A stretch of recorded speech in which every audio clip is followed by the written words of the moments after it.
Bienvenidos a la serie Come Follow Me de Quick Media. Cubriremos las secciones 102 a 105 de Doctrina y Convenios. Tal vez lo haga más rápido de lo habitual. Tercer intento. De hecho, es nuestro tercer intento de grabar y finalizar esto, y en total es nuestro cuarto intento. Y que se publique. Y terminar la edición de este episodio. Esta semana hemos tenido algunos problemas técnicos, lo cual ha sido divertido, con los que lidiar. Creo que de alguna forma debo recibir un mensaje que me indique que debo enfocarme más en estas secciones y aprender más sobre ellas. Así que espero que me estás escuchando, ¿verdad? Espero que esto funcione. Así que haremos otro intento aquí. Podría intentarlo. Bien, vayamos de inmediato a la sección 2. No nos adentraremos mucho en 105. Me enfocaré en 103, donde está la mayor parte del contenido de esta semana. Pero solo un par de detalles aquí en la sección 1.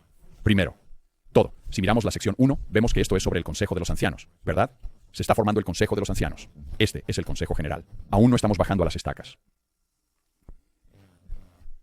Y lo que estamos logrando con esto, a medida que se desarrolla hacia las estacas, lo veremos en un futuro próximo, en unas pocas semanas más. Empezamos a ver una especie de reflejo del profeta junto a los 2 consejeros y el quórum de los 12 apóstoles. La idea de que esa organización se lleva a cabo en el nivel de las estacas tiene mucho sentido.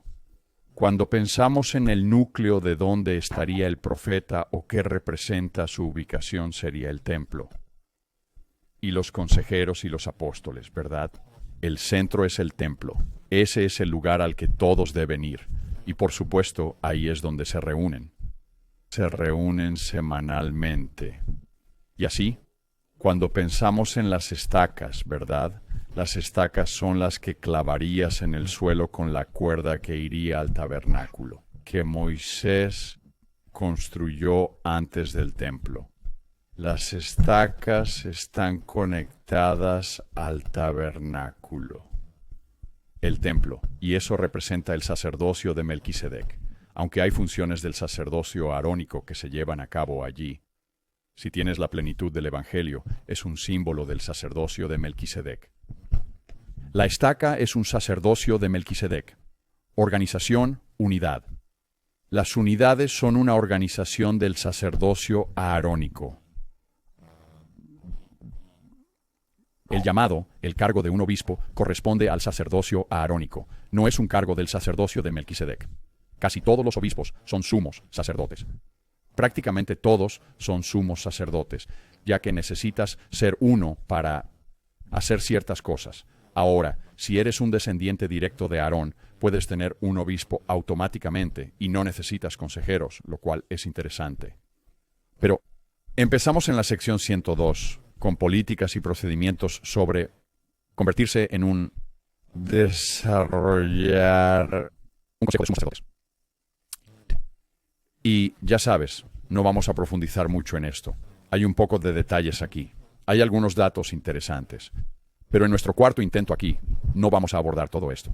Solo ten en cuenta que a una escala más amplia, lo que está sucediendo aquí es capa por capa, línea por línea, estamos obteniendo más y más de la organización de la Iglesia.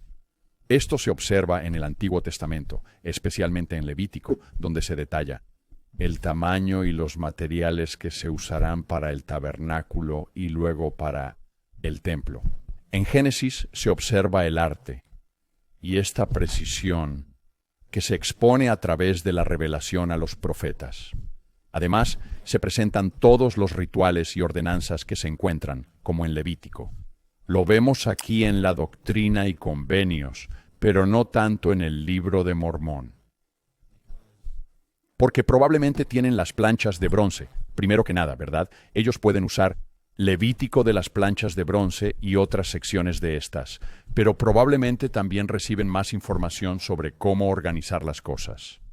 Y especialmente cuando se produce el cambio con alma y moviendo a los jueces y alejándose del rey, se tendrían que hacer cambios.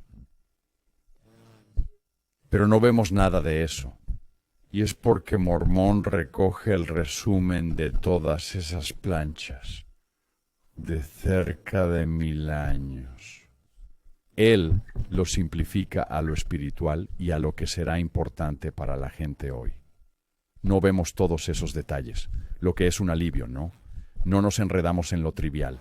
El libro de Mormón no es para eso. Es una herramienta para los últimos días, para agrupar Israel. No es un manual de procedimientos como el de Doctrina y Convenios o las secciones iniciales de la Torá.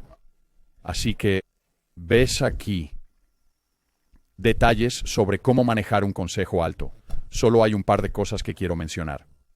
Es interesante para mí que si vamos directamente al versículo 1, verás. Hoy, un consejo de 24 sumos sacerdotes se reunió en la casa de José Smith, por revelación, y se pusieron a organizar el consejo de la Iglesia de Cristo, que así se le llamó en sus inicios. Ahora, 24 es un número interesante y José Smith lo sabe. En Sión, alrededor del templo, iba a construir 24 edificios. Existían 24 ancianos en torno al trono de Dios. No, en el libro de Apocalipsis. Así que este no es un número abstracto, no lo creo. Creo que esto se forma. De manera deliberada de Joseph Smith, existían 24 grupos de sacerdotes entre los judíos, donde se les asignaba 2 veces al año para cuidar ciertos ritos en el templo. Eso hacía Zacarías.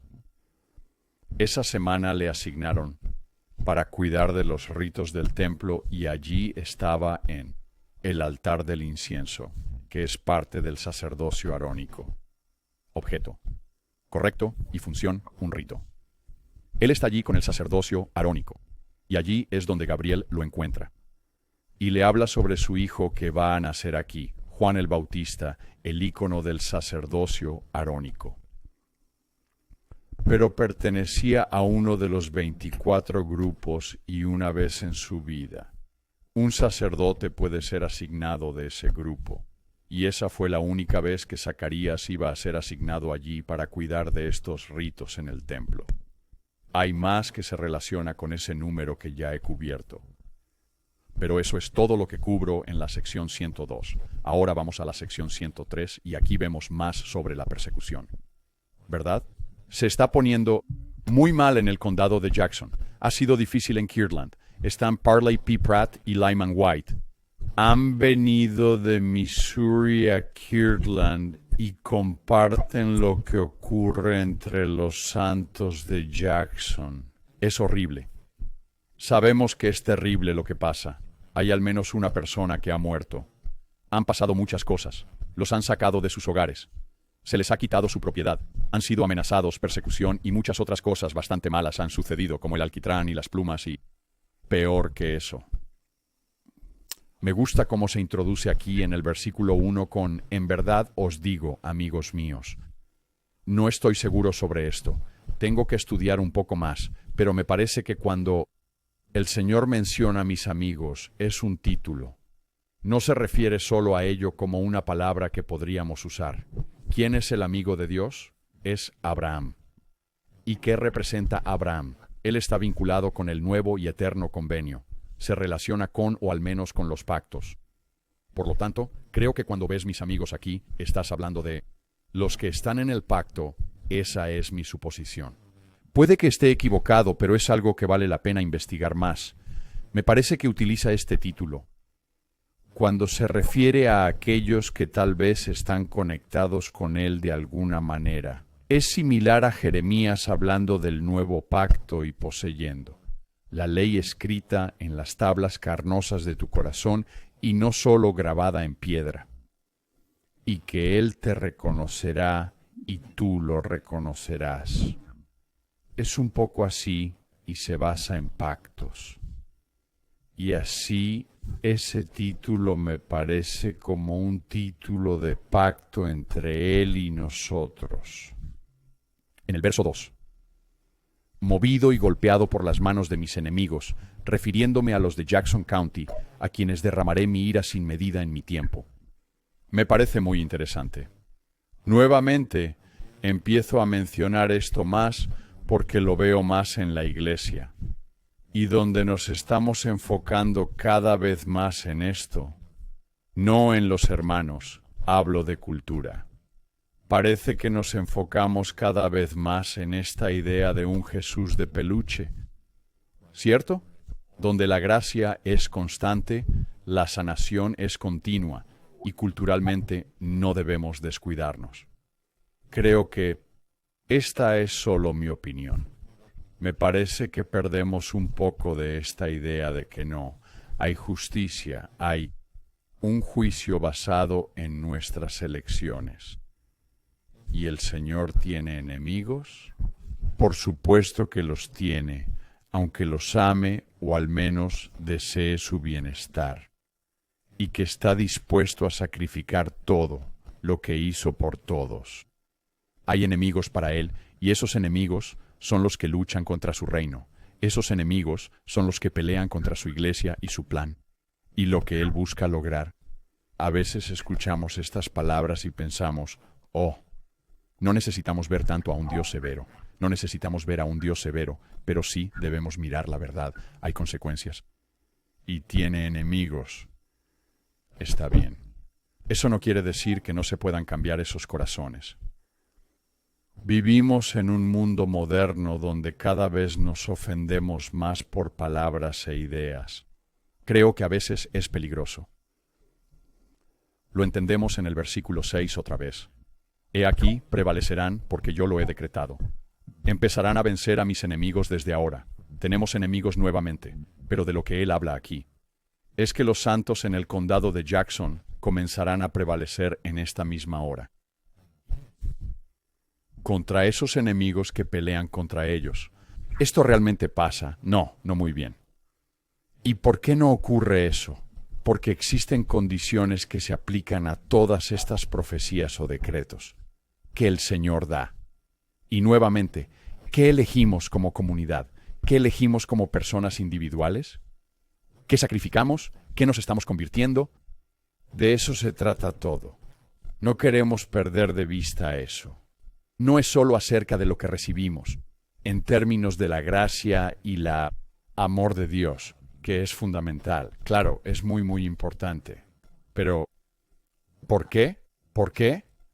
¿De qué se trata? Es sobre nuestro cambio, nuestra evolución. Se trata de nuestras elecciones. Y el Señor nos ha dado, a través de su sacrificio, las oportunidades de seguir un camino que ya ha trazado para nosotros. Y aquí encontramos más de esa idea en, por ejemplo, el versículo 7.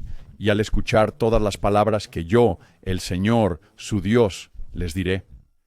Esto sucederá si los santos oyen todas sus palabras. Nunca dejarán de prevalecer hasta que los reinos del mundo sean sometidos bajo mis pies. La tierra se concede a los santos para que la posean eternamente. Hay un par de cosas que discutir. Someter los reinos del mundo. ¿Cómo se llevará a cabo eso? ¿Con la espada? ¿Con ejércitos? Mira, hay muchas cosas que ocurren que probablemente bajo la dirección del Señor en los eventos mundiales. Pero lo que realmente sucede es que ocurre por amor. Se da a través de la caridad. Se logra cambiando mentalidades y corazones. Así es como se someten los reinos. No es un proceso temporal de cómo funciona esto. Eso pasó cuando el Salvador llegó a Jerusalén y vivió su mortalidad. Los judíos buscaban ¿qué? Un Mesías político. Justo cuando llegamos aquí, la sumisión de los reinos del mundo. Así que los judíos querían un Mesías político. ¿Para qué? Algo como la teología de la liberación, para liberar a la gente de los reinos del mundo, de, en cierta medida, los judíos de los romanos entonces, ¿no? Y de toda su historia de ser oprimidos y ser un estado vasallo de tantos reinos más grandes y poderosos para los cristianos posteriores, incluso hoy, ¿verdad?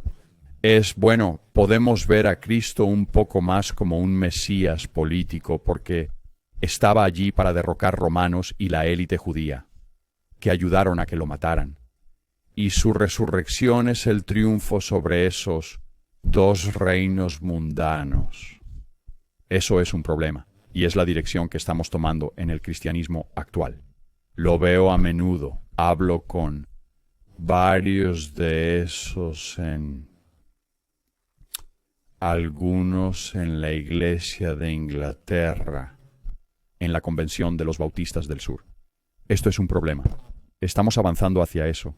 Creo que es algo que notamos más con el Rey Noé y sus sacerdotes, tal vez, y otros, donde no están buscando un Mesías, que sea un Mesías espiritual. No se trata de nuestras almas, sino de romper las cadenas de la opresión. Es lo que vemos a menudo. Y eso es un error. Reflexiona sobre cómo eso debilita la doctrina de Cristo. Y eso es lo que sucede naturalmente con todo lo puro. Y cada doctrina se diluye con el tiempo. Puedes pensar en Juan el Bautista. ¿Qué misión tenía? Su misión era derrocar el reino de los judíos. ¿Qué quiere decir eso? ¿Acabar con el reino judío? Bueno, no hizo un ejército con armas para ir a pelear como hacían los celotes, ¿verdad? Él estaba predicando en el desierto, pidiendo arrepentimiento en el desierto, y estaba funcionando, ¿verdad? Viste a los fariseos acercándose y siguiéndolo y lo que va a pasar. Luego, por supuesto, alguien de Herodes del reino terrenal termina matándolo. Y esa es la contienda. Es una guerra espiritual. Es la batalla en el cielo. Ahora aquí dice, nuevamente, en el versículo 7, también menciona, y lo he traído antes, pero dice, persistiré hasta que todos los reinos estén bajo mis pies. Una imagen del templo.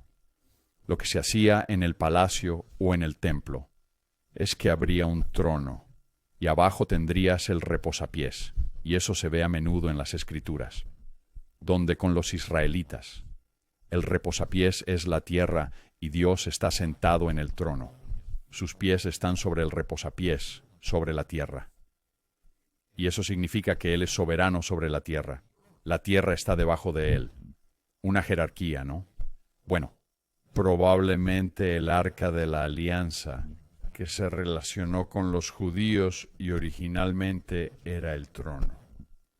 Y luego había un trono más grande detrás. Los pies estarían sobre el arca, que sería el reposapiés. Así que cuando escuchas ese tipo de lenguaje, subyugado del mundo o subyugado bajo mis pies, no es que estén pisoteándolo o de pie sobre él, es que están en un trono. Y el reposapiés se encuentra debajo de ellos. Y vemos en el último verso que la tierra se da a los santos para siempre. Y por siempre. ¿Por qué? Porque eventualmente, en el milenio y luego para siempre, la tierra será subyugada bajo Dios. Porque los santos y cómo actúan y cómo eventualmente, como todos nos volvemos más como Él y formamos un pueblo de Sión. Además, en el verso 8 lo repetimos, pero en la medida en que no cumplen mis mandamientos y no prestan atención a todas mis palabras, los reinos del mundo prevalecerán sobre ellos. Y eso es exactamente lo que sucede. Mientras se desplazan por todas partes, eventualmente a Nauvoo, tienen un breve tiempo de paz allí. Y luego los echan de allí también las mafias locales y los reinos locales, que son ley. Los funcionarios y políticos que permiten esto o ignoran la situación. Por eso Joseph Smith decide postularse a la presidencia. Porque no es solo lo local, los reinos locales que están involucrados, permitiendo esto, no mirándolo, sino que involucra a Estados Unidos. Y otra vez, lo mencioné la semana pasada, esa es la batalla. Tienes el ideal, y esto es lo que siempre se dice. Dios da la inspiración, presenta el ideal y la gente no lo sigue. ¿O no? Tienes la constitución de y ahora esta gran batalla por la libertad de religión y el derecho a realizar tu religión en tu propia propiedad que adquiriste por tu cuenta y con tu propio dinero. Y la Constitución no lo apoya. Y hay muchos lugares donde eso ha pasado, donde hemos tenido que cambiar y añadir enmiendas. Y claro, la esclavitud es probablemente el mayor de todos, pero definitivamente, si miramos la historia mormona, el caso mormón en el siglo XIX e incluso a principios del siglo XX. Hay un gran problema aquí sobre la libertad de culto y la batalla entre aquí está lo ideal y aquí lo que realmente se hace. De que eso ocurra. Aún estamos en eso, pero hemos llegado. No solo los santos de los últimos días, sino que la religión y otras cosas han avanzado bastante. Sin embargo, ahora hay varios ataques que van en contra de ese ideal. Ahora, en el verso 9, son un par de ideas que ya hemos mencionado antes, porque se les designó ser luz para el mundo y los salvadores de la humanidad. Porque se les asignó ser luz para el mundo y los salvadores de los hombres. 2 puntos sobre esto, ¿cierto? Primero, recibimos la luz del mundo. ¿Qué significa eso? Hemos hablado mucho últimamente sobre la jerarquía, ¿no? La estructura jerárquica que tenemos, que para mí es lo que trata la historia de la creación. Vemos eso y pensamos, oh, así es como pasó. Esto es, no es eso, ¿verdad? Esto es una visión. Y no se trata solo de la creación del universo o del sistema solar. Es un proceso de la creación de cómo todas las cosas llegan a ser y cómo el éxito y la victoria actúa en el plan de salvación. Así es la creación. Y así la luz del mundo, lo que recibimos, la luz de Cristo. Hemos hablado mucho sobre este tema en secciones, por ejemplo, 93 y 88. Últimamente. Y vemos cómo llega la luz y de dónde vienen los ejemplos. A veces viene de la luz de Cristo y luego va al sol, luego va a la luna, luego va a las estrellas y finalmente a la tierra. Y es esta idea de una estructura jerárquica que se construye a través de la luz, que es el amor de Dios. Así es como sucede todo esto. Todo es su voluntad debido a lo que es su propósito. Moisés 1:39. Y así, cuando recibimos esa luz, sabemos que pertenecemos a esa estructura. Somos parte de esa jerarquía al ser bautizados. Cuando recibimos esa luz, nuestra tarea es volver y dar esa luz a otros también. De eso se trata. Es como en Mateo, ¿verdad? No escondas tu luz tu vela bajo un cesto. ¿Verdad? No solo recibes algo y luego ya está, porque esa luz se extinguirá. El propósito es crecer con esa luz, magnificar la luz, como la parábola de los talentos de plata. Y lleva eso a otras personas, brilla, deja que tu luz brille. ¿Te consideras un salvador de la humanidad al relacionarte con ser los salvadores de los hombres? Esa es la doctrina de Cristo, esa es la razón. ¿Verdad? Vas a crecer siendo un salvador. Eso es verdad, ¿cierto? Puedes decirlo.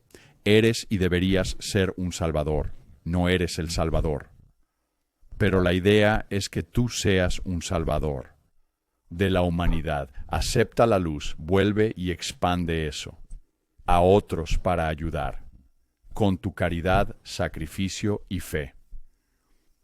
Esto nos lleva a Isaías 52, 7 a 10. Hay varias escrituras ancla con las que deberías familiarizarte. He revisado esta bastante y lo hago porque para mí es una escritura ancla. El libro de Mormón, si tuvieras que reducirlo a un tema específico, un punto ancla, sería Isaías 52, 7 a 10. Y aquí está lo que dice. Qué hermosos son sobre los montes los pies de aquel que trae buenas noticias y publica paz. ¿Cuáles son las buenas nuevas? Las buenas nuevas son el Evangelio. ¿Qué es el Evangelio en inglés antiguo? Proviene de... El Evangelio es la palabra de Dios. Significa buenas noticias. El Evangelio significa eso. Las buenas nuevas son eso. Que publica paz, que trae buenas nuevas de bien, compartiendo la luz. Que proclama la salvación, que dice a Sión, tu Dios está en control. En el versículo 7, qué hermosos son los pies de quien trae buenas nuevas sobre las montañas. ¿Quién será? Lo abordaremos en un momento. Abinadi lo explica por nosotros. Tu vigilante, en el versículo 8, levantará la voz.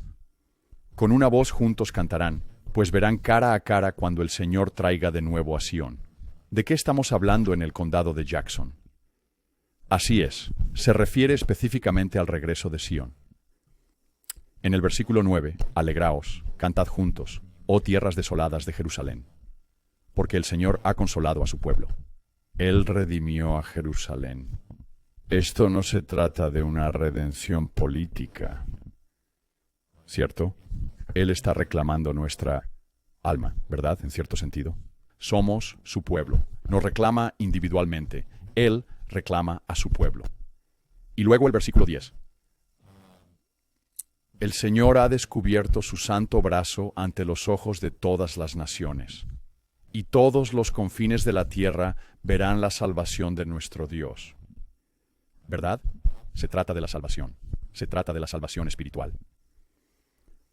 ¿Quiénes están en las montañas? En el versículo 7. Qué bellos son los pies de quien trae buenas noticias sobre las montañas, quien proclama paz y trae buenas nuevas. Hemos estado hablando de nosotros. Eso dice la sección 103. Recibimos la luz, nos giramos y la difundimos. Esa luz brilla en el mundo, a otros con nuestro esfuerzo. Y luego, si rápidamente, y luego si vamos a Mosía 15 con Abinadí. Esto es parte de su predicación. Recuerda el punto central. Siempre lo menciono. Es crucial entender. El debate en el juicio con Abinadí se centra en la doctrina de Cristo. No es sobre temas políticos. Eso es secundario. No significa que no sea parte de esto. Pero a veces se dice que es un tema político. Nuevamente, no permitas que se diluya el mensaje. Esto trata sobre la doctrina de Cristo. Se refiere a que el Hijo de Dios descenderá en carne, la condescendencia de Dios. Nacer de María. Condescender y seguir las ordenanzas, especialmente el bautismo y su simbolismo, la imagen de ese bautismo al entrar en el agua, y luego tomar los pecados del mundo. En Getsemaní y en la cruz, esa es la cuestión principal con Abinadi. Eso es lo que él está enseñando. Por eso lo matan. Y esto es de lo que habla cuando menciona el diferencia entre cómo Jesucristo es tanto el Padre como el Hijo en cuanto a títulos. ¿No? No es una Trinidad, es en términos de títulos. Si lo analizas, se vuelve claro. Pero él profundiza, claro, en Isaías 52, del 7 al 10. Y primero habla de quién es, los pies sobre las montañas, y aquí primero tenemos al Hijo. En el versículo 5, y así la carne se somete al Espíritu o el Hijo al Padre, siendo un solo Dios. Echad unión, sufre tentación y no cede a la tentación, sino que se deja burlarse, azotar, expulsar y ser rechazado por su pueblo. Estamos pasando a Isaías 53 aquí. Abinadi es el siervo sufriente. Y después de todo esto, tras realizar muchos milagros entre los hombres, será llevado, como dijo Isaías, como una oveja ante el que la esquila, no dijo nada. Esto es lo que profetizó Isaías. Sí, así será llevado, crucificado y muerto, la carne sometiéndose a la muerte, la voluntad del Hijo siendo absorbida por la voluntad del Padre. Así que esta es la primera persona que es el mensajero. No, los pies son bellos en la montaña, el mensajero es Cristo. Luego, en el verso 10, él baja aquí. Y dice, y ahora os pregunto, ¿quién anunciará esta su generación? Mirad, os digo que cuando su alma haya sido ofrecida por el pecado, verá su descendencia. Esto fue malinterpretado al principio en la iglesia en el siglo XIX. ¿Y ahora qué decís? ¿Y quién será su descendencia? Primero, he aquí, os digo en el verso 11, que quien ha oído las palabras de los profetas, todos los profetas santos, que han profetizado sobre la venida del Señor, os digo que todos aquellos que han escuchado sus palabras y creído que el Señor redimiría a su pueblo, y han esperado ese día para la remisión de sus pecados. Así que aquí hay dos cosas, realmente. Tienes dos lados de eso. Son los profetas que están predicando. Ellos son los mensajeros. Los que serán su descendencia son los que prestan atención a los profetas. Así es como Él es el Padre, ¿verdad? Escuchamos y aceptamos a Jesucristo. En este sentido, somos espiritualmente hijos de Jesucristo. En el versículo 13, ¿no son los profetas los que han hablado? Para profetizar, ¿quién no ha caído en transgresión? Todos los profetas santos. Desde el inicio del mundo. Es crucial entender. Les digo que ellos son su simiente, ¿verdad? Así que aquí están los profetas. Tienes a los que aceptaron. Probablemente fueron bautizados. En el versículo 14 dice que estos son los que han proclamado la paz. Así que tienes al Salvador. Luego, Los profetas. Él se refiere a los profetas aquí, y estos son los que han publicado paz y han traído buenas nuevas. Así que el Salvador ilumina a los profetas. Ellos lo reciben, pero los profetas no solo dicen, aleluya, tengo la luz, soy querido. ¿Cierto? No. Se giran y proyectan la luz hacia todos nosotros. ¿No es cierto? Publican la salvación, traen buenas nuevas de bien. Dicen, tu Dios reina. Oh, y 15, y oh, qué bellos eran sus pies sobre las montañas. Así que el Salvador es el mensajero, y los profetas también. Pero eso no es todo. Verso 16. Y de nuevo, qué hermosos sobre los montes son los pies de aquellos que aún publican paz. Y nuevamente, qué bellos son los pies sobre las montañas de los que oirán después de haber proclamado paz, desde ahora en adelante, y eternamente. El 18 se dirige a el Salvador. Y he aquí, os digo, esto no es todo, porque, oh, qué hermosos sobre los montes son los pies de aquel que trae buenas nuevas, que es el fundador de paz. Sí, incluso el Señor que ha redimido a su pueblo, sí, a quien ha dado salvación a su gente. ¿Ves cómo esto está muy ajustado y muy cerca de Isaías 52, del 7 al 10? Y luego, en el verso 31, Él introduce aquí el final del 7 al 10. Él dice, el Señor ha desnudado su brazo santo ante todas las naciones, y todos los rincones de la tierra verán la salvación de nuestro Dios. Así que, ¿qué es tan importante aquí entender? ¿Y cómo se relaciona esto con la luz y ser salvadores de los hombres? ¿Qué quiere decir esto? Al analizarlo, observamos una estructura jerárquica en la historia de la creación para mí. Esto es lo que representa la locura de Abraham 3 con Kolob y el otro planeta, o Lablish, o no recuerdo exactamente qué es, el Cocobeum, las estrellas. Y habla específicamente de que si miras el facsímil 2, se trata de la luz que brilla y del poder de Dios. Es el amor, es el sacerdocio. En esta estructura jerárquica, si no somos parte de ella, estamos separados de Dios y no formamos parte de su plan. De eso se trata el árbol de la vida. No se trata solo de tener un destino al que llegar y nuevamente, aleluya, he llegado al árbol de la vida. No, en el árbol de la vida estamos comiendo el fruto. ¿Cierto? Estamos recibiendo el amor de Dios, la alegría pura. ¿Por qué hacemos esto? ¿Por qué participan de? ¿Por qué Lei, Sara, Nefi y Sam, que están todos allí en el árbol de la vida, no simplemente están tomando el fruto y guardándolo? Podrían estar guardando ese amor de Dios en varias bolsas. No, llevándolo sobre sus hombros y diciendo, miren cuánto amor de Dios tengo. Observa toda esta luz que he recibido. No es la enseñanza de Cristo. No se trata solo de recibir el amor de Dios y de que todo estará bien, y que eres amado y que estás sanado. Eso es una parte muy importante. No lo estoy desestimando, pero no es todo. Debes entender el porqué. No es solo para que te sientas mejor. No, ellos disfrutan del fruto como nosotros con el sacramento semanal. Y verás.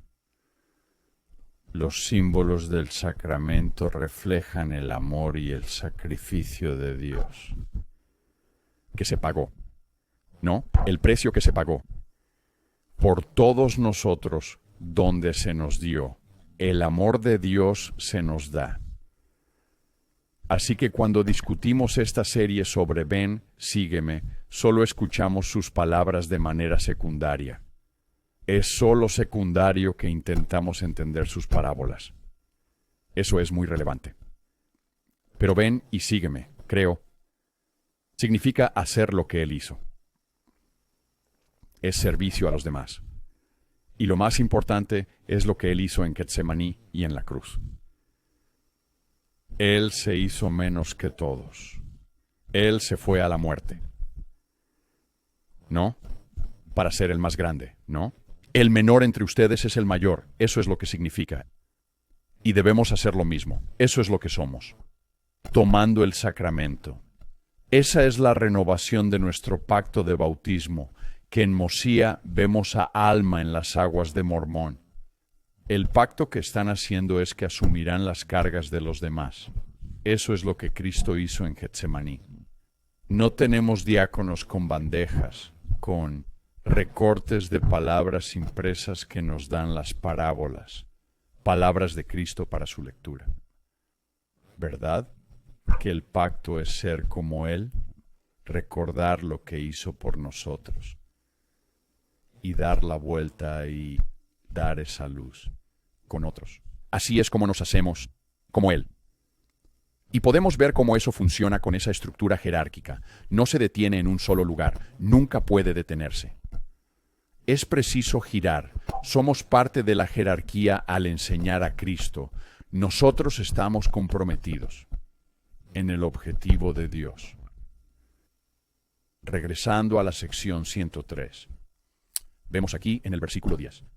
Confirmando esto, y como no son los salvadores de las personas, esa es nuestra labor, ser los salvadores de los hombres. Son como la sal que ha perdido su sabor. Correcto, de eso se trata. A partir de ahí no es útil para nada excepto ser desechada y pisoteada por los hombres. No puedes recibir todo, no puedes tomar el fruto del árbol de la vida y lanzarlo en una bolsa y llevarlo a cuestas. Eso no es el Evangelio. Y veo algunos de los libros que se escriben hoy en día y es todo. Es como terapia, ¿cierto? Es como si quisiéramos ofrecer terapia a todos y debe ser terapéutico. No digo que no lo sea. Debemos tener esperanza. Debes tener esperanza, es esencial. Pero también debes dar caridad. La caridad es lo más esencial. Así que no puedes tener fe y luego esperanza y luego parar. ¿Verdad? No puedes recoger el fruto y arrojarlo sobre tu hombro y decir, he terminado. Esto se siente bien, estoy agradecido. No es así. No, eso no es lo que Dios quiere, no es tu propósito. Puedes ver que estoy algo apasionado por esto. Y luego Él establece este proceso, recibiendo la luz y dándola a conocer y convirtiéndose en más. ¿Verdad? Por eso lo llamo una jerarquía fluida. Cuanto más recibes, más das. Y cuanto más das, más recibes y comienzas a ascender. Y todos avanzan contigo en ese sentido. No es una competencia. Eso no significa eso. Y no es estricto. No es una jerarquía rígida excepto para ti y Dios. ¿Verdad? Es la capacidad de crecer sin límites. ¿Verdad? No hay límite. ¿Cómo puede haberlo? Eso se llama estar perdido. ¿Verdad? Estás estancado, fijo, terminado. No, tienes la oportunidad de un aumento eterno de todas las cosas. Aquí en el verso 12, el proceso tras tribulaciones. ¿Cierto costo? Como te he dicho en un mandamiento anterior, viene la bendición. He aquí, esta es la bendición que he prometido, siempre viene del Padre. Después de tus tribulaciones y las tribulaciones de tus hermanos, tu redención. Y la redención de tus hermanos a la tierra de Sión, para ser establecidos. No más ser derribados, ¿verdad? Así que la bendición que recibimos es esa capacidad de recibir un nivel de luz sin límites, para iluminar, resplandecer, un nivel sin límites de luz para otros. Eso es exaltación. Pero en el verso 14, si contaminan sus herencias, serán derribados. No los perdonaré si contaminan sus herencias. Y luego voy a terminar aquí en esta sección con el verso 15. He aquí os digo, la redención de Sión debe venir por poder. Así que volvemos a la idea de someter los reinos. Sión, el reino de Dios, es el que eventualmente se elevará. El Señor lo sabe. Creemos eso. ¿De qué tipo de poder está hablando? ¿Es la espada? Esto sucede en el condado de Jackson. José Smith recibe esta revelación sin detalles sobre lo que ocurrirá. ¿Va a formar el campamento de Sión? Irán hacia el sur. ¿Estarán preparados? Están cerca, ¿no? ¿Estarán listos? ¿Listos para enfrentar conflictos? A veces es crucial, aunque extremo, como vemos en la historia de Moroni. Quizás sea necesario, debes defenderte. Pero no es ese el poder que menciona. Aquí está el poder del que habla en la sección 105. Recibió la sección 105. 4 meses después de la sección 103. Y esto dice: y esto no puede cumplirse hasta que mis ancianos sean dotados de poder, de lo alto. Ese es el versículo 11 y el 12. He preparado un gran don y bendición que se dará a ellos. ¿Cómo puede ser eso el poder? ¿Cómo es eso mejor que la espada? ¿Qué es eso? ¿El poder que va a levantarse con Sión? Bueno, son los convenios y las ordenanzas. Y los convenios que hacemos nos dotan de poder.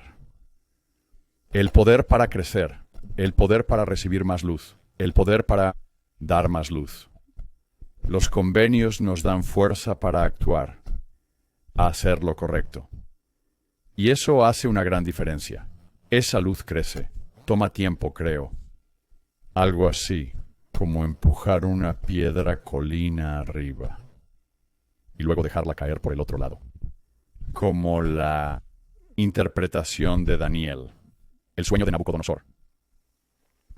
Pero ese es el poder. Así como con Juan el Bautista, y la idea del Salvador como qué tipo de Mesías. Un Mesías de pactos, un Mesías del Espíritu, un Mesías de salvación de nuestras almas. No un Mesías político. ¿Y cómo se lleva a cabo todo esto?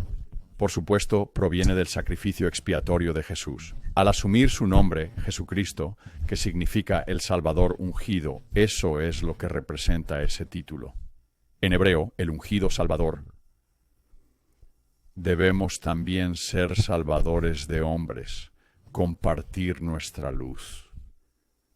Debemos involucrarnos en el plan de salvación, así crecemos y encontramos más felicidad. Así es como damos sentido a nuestra vida. Piensas, bueno, solo quiero tener gratitud, que es tan importante. Tener. Es una aceptación dentro de la jerarquía con gratitud, pero no puedes ser conformista. No es solo aceptar esto, ni solo recibir su amor para sentirme bien. Me da esperanza para mi vida. Hay más que eso. Es volverse y ser como Cristo, rebajándonos por debajo de los demás, lo cual simboliza llevar las cargas de otros y tomando la responsabilidad por el bienestar de otros, su paz espiritual. Nos vemos la próxima vez.